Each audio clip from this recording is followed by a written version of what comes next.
Langkah kaki Aisyah berderap pelan menyusuri koridor kampus. Hari itu, matahari tidak terlalu terik, namun udara terasa hangat. Rambutnya tersimpan rapi di balik jilbab sederhana berwarna biru tua.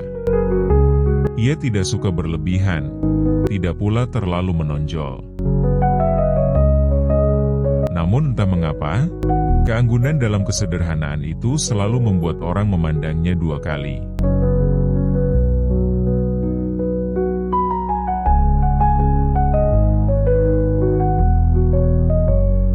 Hari ini ada kajian rutin di musola kampus. Aisyah tidak pernah berniat menjadi pusat perhatian. Ia hanya ingin menambah ilmu, menenangkan hati yang seringkali gelisah. Sejak ibunya sakit, hatinya lebih sering resah. Ada kekosongan yang tidak bisa diisi hanya dengan rutinitas kuliah. Di depan pintu musola, suara lantunan ayat Al-Quran terdengar sayup dan merdu. Hatinya bergetar. Ia berhenti sejenak, memejamkan mata, menikmati setiap huruf yang dibacakan.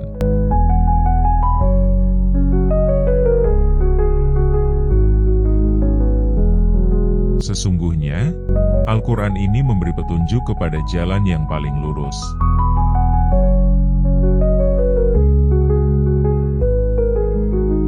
Aisyah menarik napas panjang. Suara itu, entah mengapa begitu menyejukkan. Ia melangkah masuk. Di sana, duduklah seorang pemuda berpeci hitam, bersarung sederhana, dengan kitab tafsir di sampingnya. Suaranya mantap namun lembut. Dialah Fikri.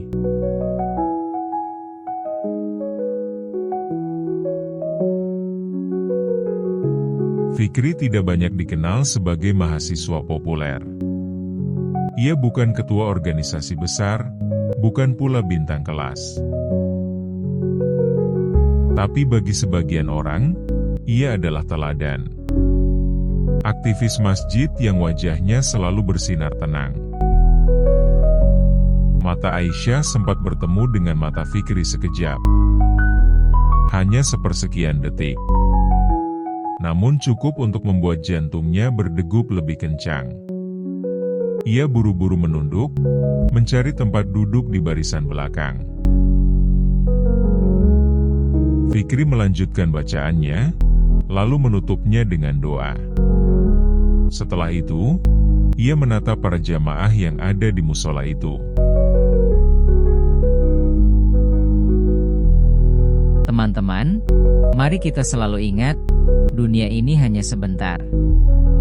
Jangan sampai kita sibuk mengejar yang fana, tapi kita lupa bekal untuk akhirat. Kita di sini untuk belajar. Bukan hanya sekedar untuk sukses di dunia, tapi agar Allah ridho pada setiap langkah kita. Aisyah tertegun. Kata-kata itu sederhana, tapi menembus ke dalam hatinya. Ia merasa seperti sedang diajak berbicara langsung. Seolah ada yang menegurnya lembut. Kembalilah. Jangan kosongkan hatimu. Setelah kajian usai, jamaah pun satu persatu keluar. Aisyah masih duduk, menunduk, menggenggam tas kecilnya. Hatinya belum tenang. Fikri melangkah keluar lebih dulu. Saat melewati barisan belakang, pandangannya tanpa sengaja tertumbuk lagi pada Aisyah. Namun kali ini ia menundukkan kepalanya cepat. Untuk menahan diri. Dalam hati, Fikri berdoa lirih. Ya Allah, lindungilah pandanganku.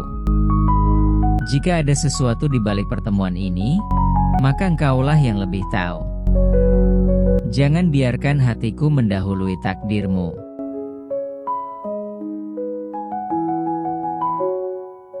Sementara itu, Aisyah masih memikirkan suara tilawah tadi.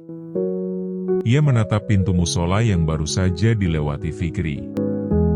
Ada rasa asing, ada getaran halus, dan ada bisikan yang belum bisa ia pahami. Hari itu, tanpa mereka sadari, sebuah takdir kecil mulai ditulis. Pertemuan pertama, sederhana, tanpa kata-kata. Hanya dengan pandangan sekilas, namun cukup untuk menyalakan cahaya kecil di dalam hati mereka masing-masing.